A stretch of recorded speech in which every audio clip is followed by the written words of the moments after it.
The Olympics show on OTB Sports with Indeed, proud partner of Team Ireland.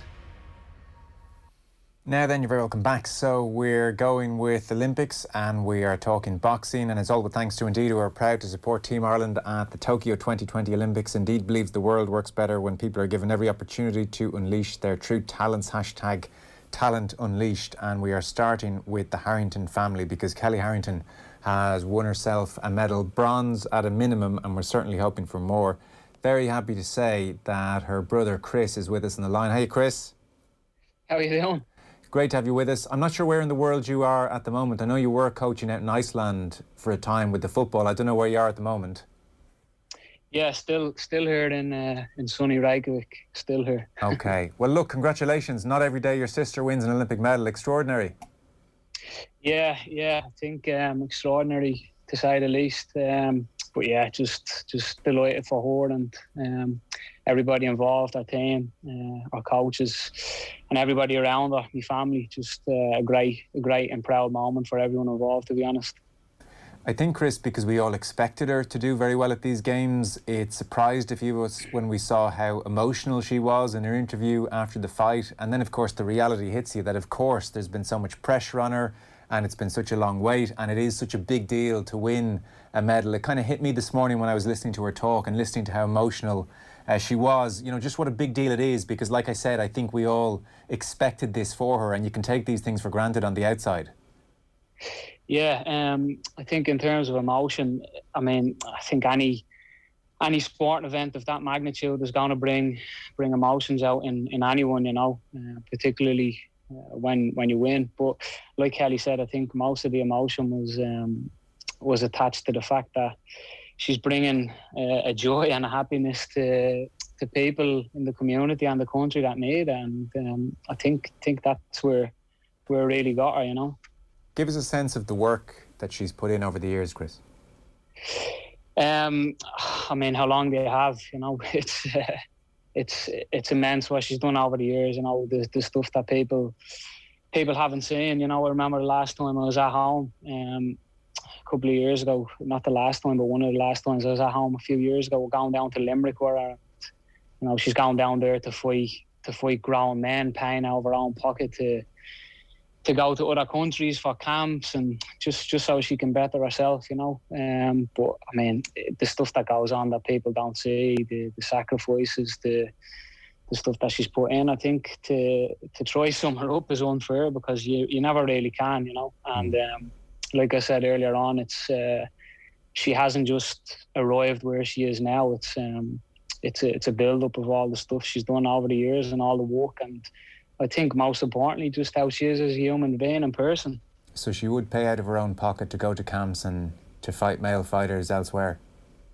Yeah, absolutely. I mean, she's been all over the world, you know, and that's the beauty of Kellie. She's not afraid to do whatever it takes to better herself in the boxing ring and outside it as well. What's it meant for your folks, do you think, Chris? I think seeing my mum and dad today, it's meant a lot, you know.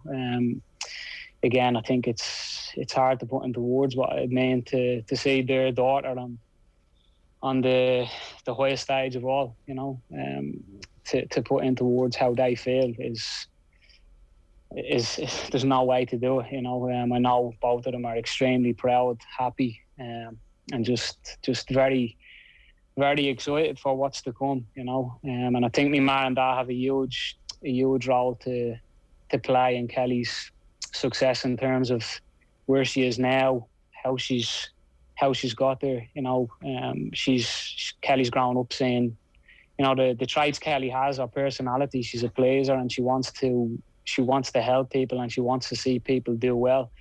On the other side of that, she's a ferocious worker, you know. Nobody will outwork her. And they're the traits as kids we seen growing up, you know. We were growing up seeing my dad waking up at 4:30, 4:45 in the morning, getting his porridge and cycling 15, 20 kilometres to Premier Derdies to work, coming home 6, 7 in the night, having his dinner, rinse, repeat, you know. That's what we were used to seeing growing up. So the hard work trait and stuff like that comes from me dad, definitely. And in terms of my ma is she's a massive pleaser. She likes to please and help everybody. So I think Kellie's got a lovely mix of both of them combined, Interviewed Kellie a couple of times, and she's very open about how boxing came at an important time in her life. There's always that danger you go off the rails or you get up to no good, and she was saying boxing really got her back on track. Do you remember that time? Do you remember thinking she needed boxing or something like that in her life, a focus? No, I mean, I wouldn't say she needed a focus. Like, with Kellie, she knew what she wanted to do. It was just finding the right thing for her. Like any teenage kid in Dublin, it's about finding what's right for you. And she, boxing was the sport that she fell into and loved and took it to where she is today. So, she's obviously grateful to the sport, but I think the sport also has a lot to pay for her, particularly female boxing. Yeah. So this would have been, maybe 15 years ago she would have started boxing and getting into the sport. This is a little bit before Katie Taylor's winning an Olympic medal. Was everybody at home kind of thumbs up, yeah, go for it when she came on with boxing gloves, or was there a raised eyebrow at that stage? No, I think everybody was supportive. I said, me ma and dad had I could tell them tomorrow I'm going to do whatever, and they support you all the way, They're not the type of people to judge or to put you in a box. They'll always support you and give the full support. So, the eyebrows were probably coming from myself and Joe, because we probably were sensing we're in trouble now. We better step out of line. Have you been talking much to her, Chris, over the last couple of days? Yeah. I mean, we're always back and forth on WhatsApp. So, that doesn't change, Great. And how does she sound to you? Relaxed or, a little tense, or no different? Yeah, just relaxed, just like I said this morning, the only thing that Kellie's worrying about is what she's going to eat next, which is a great thing. She's very relaxed. She's having the time of her life. She's on the biggest stage, and like I said earlier on, it's a time for her to enjoy, and when everything's finished, then she can reflect. But for now, she's very relaxed and just enjoying it, to be honest. Great. Well, that is fantastic to hear. Congrats to you again and to all the family, and look, fingers crossed over the next couple of days. Chris Harrington, brother of Kellie, thanks so much. No problem, thank you. Cheers, great to have you with us. Appreciate the time. That's Chris Harrington there. Let's bring in Kieran Cunningham, Chief Sports Writer with the Irish Daily Star. Kieran, thanks. I know you've been waiting patiently for us. So again, we've all expected Kellie Harrington probably to medal at these games, and again, as I said to Chris, you can kind of be lulled into a sense that she expects that. But you saw the emotion today, you saw, a degree of relief, and I suppose the magnitude of what she had done hitting her. Yeah, it actually reminds me of Katie Taylor's fight against Natasha Jonas, her quarterfinal in 2012. I'm not sure if you were at that, Joe, but if you, I'm sure you've seen it. And her celebrations, Katie's, after winning that quarterfinal, were actually greater than when she won when she won the quarterfinal, were greater than when she won the final.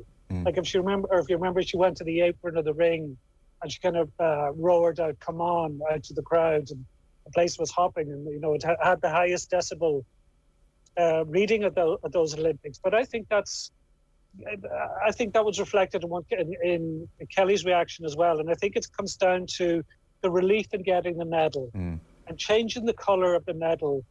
In a way, doesn't have the same kind of pressure. Getting your hands on the medal and being an Olympic medalist, like go back to poor Darren Sutherland. Like once he got the Olympic bronze in 2008, he didn't really care about winning silver or gold. To him, getting the medal was the ultimate. And to a lot of athletes in all sports, that is the case. And I think the Kellie Harrington story, the Irish Olympic story, to me, is about local heroes. Like we've seen that with the West Cork rowers, Phil Healy from Ballineen in West Cork, a tiny place. 2 Olympic finalists from Grange and Sligo, population just over 500.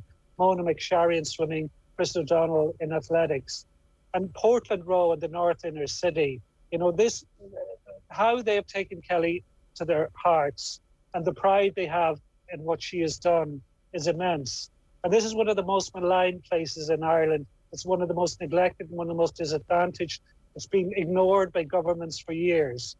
And often it's been stigmatised. And it's not through a fault of the people, it's through a handful of people who have targeted people there, selling them drugs, dragging them into crime, etc. And Michael Dara McCauley, the former Dublin player, works in there as a community. is kind of a community officer in terms of sport and helping out with sport. And he said, that role models, he says, it's massive because, kids look at the guy with the Lexus and the 50 grand watch, and they don't care. They often don't care how he got it. But Kellie is one of the most positive role models I've ever seen come out of this country. Like even during lockdown, the footage that came out of the psychiatric hospital where she works in Fairview, and she didn't have to work, because she was on full-time funding, but she wanted to work. But she enjoys the fun there and with the patients and with the staff, and she enjoys the challenge of it. And she had these little videos of them all dancing and singing around. She was at the heart of it. So she's a remarkable character, and I'd love to see her win gold now. Yeah, I couldn't agree more with all that. And I know for at least the last 18 months, 2 years, I'm sure you've been around Croke Park plenty of times. They do have these brilliant posters around the area. I think Michael Dara's in one of them as well, but certainly Kellie Harrington is. And it says, Kellie Harrington from this area, or words to that effect. And I mean, now Olympic medalist Kellie Harrington from this area packs an even bigger punch, no pun intended. Yeah, because you look at that area, the area between the canals, there's a population of 116,000. A lot of people don't realise that many people live in the city centre. But the 116,000, the Dublin footballers have got 2 players from there in over 60 years, Paddy Cullen and Ger Brennan. So that shows the way it's neglected by many major sports. Now, soccer has done quite well. Like Wes Houlihan's from the same street as Kellie Harrington, Portland Road. Troy Parrott's from there. Jack Burns from around there. Curtis Fleming. There's a few that have come from there. And, now we're starting to see a resurgence in boxing. Like, boxing was an strong inner city sport. But generally, so many people there fall through the cracks. And they need people, like I know Michael Dara is very friendly with Kellie. And he's used Kellie a lot to come into schools and community groups, etc., to talk to kids. And she is brilliant. They warm to her so much. They engage with her so much. And she's a very, very different personality to Katie Taylor. Like, Katie is so admirable in different ways, but she's much more reserved, Katie. Like, Kellie's humour comes across more. I think you need to know Katie quite well before you get her humour. And I think, you look at now what's in front of her. Like, she takes on Seeson D from Thailand, who she's already beaten a World Championship final. On the other side of the draw, you have Beatriz Pereira of Brazil, who's a former world champion. Mira Potkonen of Finland, who is 40 now, but was a bronze medalist at the last Olympics and who knocked out Katie Taylor at the last Olympics. So a gold will be hard won. But I think the most confident boxer of the 4 left is Kellie Harrington. I think she knows this is there for her. Yes, well, it's her time. She's 31 years of age. You feel this could be her games. As you said, it's Seesundi, the Thai fighter for Kellie Harrington next. That's going to be on Thursday morning, 6 a.m. Irish time, so maybe a few early alarm bells there. And we might see that fight, and then we'll see how she goes. She's talking about being very focused. She's off social media, and it's great to hear her brother Chris saying there she's very much herself. She's very much enjoying the stage. So, like I said, 6 a.m. Thursday is when she fights Seesundi of Thailand, who, as you say, Kieran, she did beat before. It was a very tight fight back in 2018, world title in New Delhi, and we'll see who's improved more since then. So that's Kellie Harrington. We should mention Kurt Walker, who lost to Duke Regon of USA.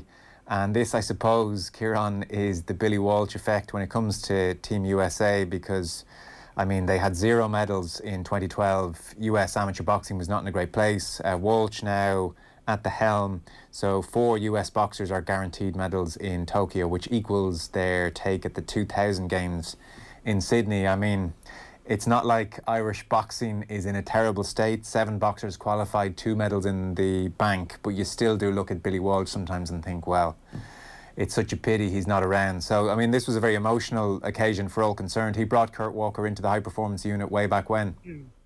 Yeah. Like, if you look at the 2004 Olympics as well, Joe, USA only won 1 bronze at that, 1 medal, and it was a bronze, and none of the following. Then at Rio, they won 3 medals, and because of that, Billy Walsh ended up winning World Coach of the Year award. Now he's got 1 better this time, so he won 4. And this has been a very disruptive Olympic cycle, and that's the case for everybody, obviously, because, all the Rio team, the USA Rio team, went pro after the Rio Olympics. And I think he lost 3 or 4 during lockdown. They went pro. Keyshawn Davis has come back, and he looks a real superstar. No, but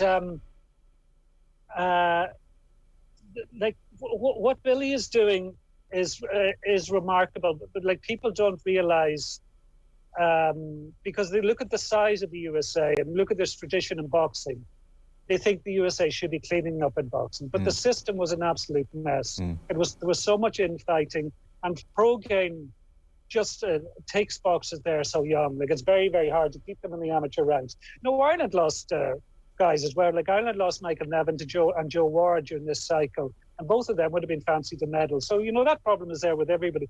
But even if you talk about Billy's loss to boxing, his loss to Irish sport on a wider sense, like, Billy would have been a perfect figure to have in a key role in the Institute of Sport, for example. John Tracy is stepping down as CEO of Sport Ireland this year. Billy Walsh might be well suited to different roles outside of boxing. Like, he has so much going for him. He's so much hard-won experience now. And it didn't surprise me, his reaction when Kurt Walker lost, because he's very emotional. He's an emotional man, Billy. But he's also, like, he said this to me in a few interviews. He says, no, I'm a product of Irish boxing. I'm a product of the IABA. He said that while he's working in America. Like, this is in his heart. And, like, Zora Antia would be one of his best friends, you know, who's in Kurt Walker's corner. That doesn't change. Like, he would be very friendly with Bernard Dunn. Like, you know, Bernard Dunn is doing the job he used to do. But it doesn't mean they're rivals or enemies in any way. Like, Billy is still the same guy, as he says to me, that had the arse out of his trousers, out of the back of his trousers in Wexford Town growing up. And just because he's living in Colorado now and he's wearing a Team USA top, that doesn't change. And I think we'll always regret losing him. But, you know, that's the way. You look around the Olympics, like John Coughlin, you know, has trained a gold medalist on the track for Puerto Rico. He's Irish. Graham Shaw went off to New Zealand to took on the women's hockey team there. So we often lose coaching talent, and often it's because ultimately it does come down to money. You know, that the money doesn't seem to be there in Irish sport to pay coaches at the level they could get paid elsewhere. And ultimately, like, I remember Billy telling me he had 3 kids going to college here, and all were moving away to go to college. And that's very, very expensive. Like, if you're paying accommodation fees, etc., and it's 3 kids, like, that's a big bill every year. So you can understand why an offer from the USA was hard to turn down. But at the same time, you'd think something could have been put together here to try and keep him at home. Yeah, you would have thought so. And there was just such a sense of acrimony at the time. It's hard to believe he's gone, 6 years now? I mean, you still sort of feel like Billy's just gone and Irish boxing is almost still kind of trying to recover. So will we see him back anytime soon, do you think? Like, post-games, is he likely to reassess things, or does he have a contract here and beyond? Well, given their 4 medals, they'll want to keep him over there. Yeah, well, I think Billy's he's 56 or 57. I'm not sure which, but he's around that mid-50s. So you would think he's one big job left in. Like, if he wanted to, you know, because it's a short Olympic cycle to Paris. I would be fairly confident he'd stay till Paris anyway. But, you know, that would probably take him up to the age of 60. So then he might well review his options. And I'm not sure with the way the IABA still is, would he want to work with the IABA and certain individuals in there? I think there's a lot, you know, there's still a fair amount of bad blood there. And just because there were 2 medalists, I wouldn't be saying that everything in the IABA has been perfect. It has been far from perfect for the last few years. And even you go to the way they manage things, like a lot of people rightly say, you know, why do we never see boxing? You know, these guys in between Olympic Games, why aren't they on TV, etc.? But even as like such a little thing that's so straightforward organised as a media day before the Olympics, IABA didn't do it.